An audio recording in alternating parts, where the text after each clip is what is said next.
Loyalty programs have been a part of the travel industry since the first frequent flyer program debuted in the early 80s, offering travelers mileage-based points. Since then, they have become widespread and have evolved from simple miles or points-based programs to be complex, multi-tiered entities. The original idea of loyalty as a mechanism to keep frequent travelers coming back to brands and being rewarded for that loyalty has been democratized and is accessible to everyone. And it worked well, till the pandemic. But now, in the midst of a travel shutdown, can brands look to these programs and feel confident they have a loyal customer base, or do programs need to be revisited?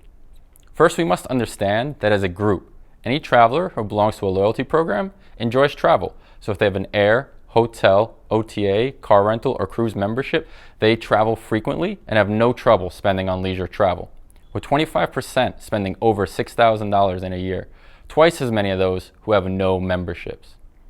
Now, to understand loyalty, we need to ask, are travelers loyal to brands?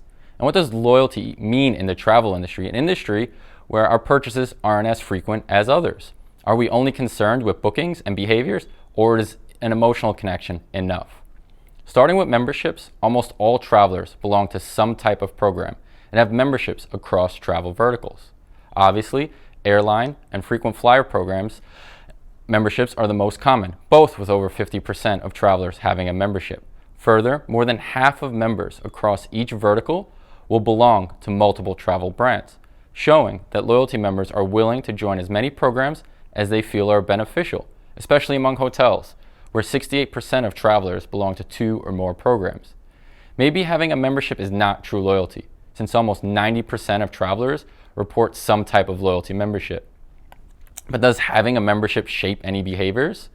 Well, when looking at shopping behaviors, it does. Among frequent flyers, we see they are more likely to shop on a direct website and less likely to shop on an intermediary website, helping airline brands maintain their customer base. Hotel loyalty members are also more likely to shop direct, but show no difference when it comes to intermediaries. They're showing a higher likelihood to cross-shop among hotels and as well on short-term rentals, which we have seen in our other studies. What we actually find out is that price and convenient location are the usual decision factors when consumers choose where to stay on a leisure trip. Now, loyalty plays a role in getting travelers to a branded website during the shopping phase. But what brings travelers to specific websites when shopping? Well, if they don't have a loyalty membership, they want reliable information, be able to compare options easily, and they want convenience in that experience. It's almost a utilitarian approach to website features. Well, what about loyalty memberships? They also value all the utility-based features, but they also value their loyalty programs. In fact, it was the most important among loyalty members, which shows that getting travelers to just join your program will give you a higher chance of getting them to your website when they are shopping. So the same goes true from shopping will lead to loyalty memberships being more likely to stick with the same brand when booking travel products. We see 3 in 4 do so for flights and hotels. Using a brand repeatedly is a common view of being loyal to a brand. And while travel is not a frequent purchase in the US, with only about an average of 2 leisure trips a year, travelers are also likely to visit the same destination year on year, giving brands a better chance to connect, knowing that those travelers might return to that destination. Their loyalty also goes beyond shopping on a website or sticking with a brand. They are also advocates for travel products, recommending them to friends or family. So depending on how we look at it, loyalty memberships do have some sway on travel behaviors. However, loyalty programs are not a guarantee that a traveler will stick with their brand.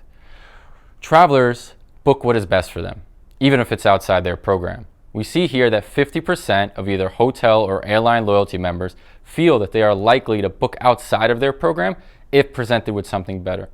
And what we as a team found interesting was that those with a higher status level are more likely to do so than those with a lower level, who actually might be chasing some more of those points and benefits. And it's because those points and benefits are important, because it is why loyalty program travelers join those programs. They want the ability to get free travel, upgrades, or better prices. So the appeal of chasing might actually keep those travelers with the brand. Now, we see loyalty programs play a huge role in traveler decisions, making them very important for travel recovery and even maintain those relationships during this COVID-19 pandemic, which has caused issues throughout the world and our industry. Can loyalty memberships help in the near term and even the future? Since this pandemic has caused a stop in travel, loyalty members may want to reevaluate how they travel, and we see here that they are more likely to agree that they'd be willing to try new brands as travel reopens. One reason may be is they are also more cautious about what brands they may use due to concerns around the virus. In another study, we found travelers are concerned about the possible lockdowns and getting sick in a destination. So seeing that a brand provides some assurances for their trip may help them with that anxious feelings they are getting around booking. We see that providing flexibility expands to what loyalty perks matter more as well. Perks such as free cancellation or changes will matter more to a majority of travelers due to the pandemic. This was a higher percentage of travelers than options that got them to join, such as extra points or upgrades. And what we have seen is that brands across the industry have responded by providing such flexibility along with status retention and extending credits and benefits. And we as a team at Phocuswright actually hypothesized that extending those benefits such as free cancellation and free changes will be more important as we recover as an industry, as more travelers reevaluate what they want from a travel program. And it's because these programs are important to travelers and will become more important for them as we recover. We found that almost 1 in 3 travelers feel their loyalty memberships will be even more influential compared to pre-COVID. And it's not surprising this increase as we look at travelers who have a higher status level in airline or hotel programs who will probably receive most of the benefits. So while loyalty in travel is difficult to answer, loyalty members are important to travel brands across the industry.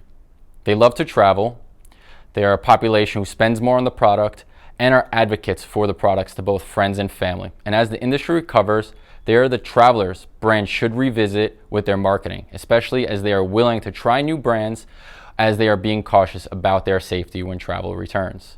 Thank you.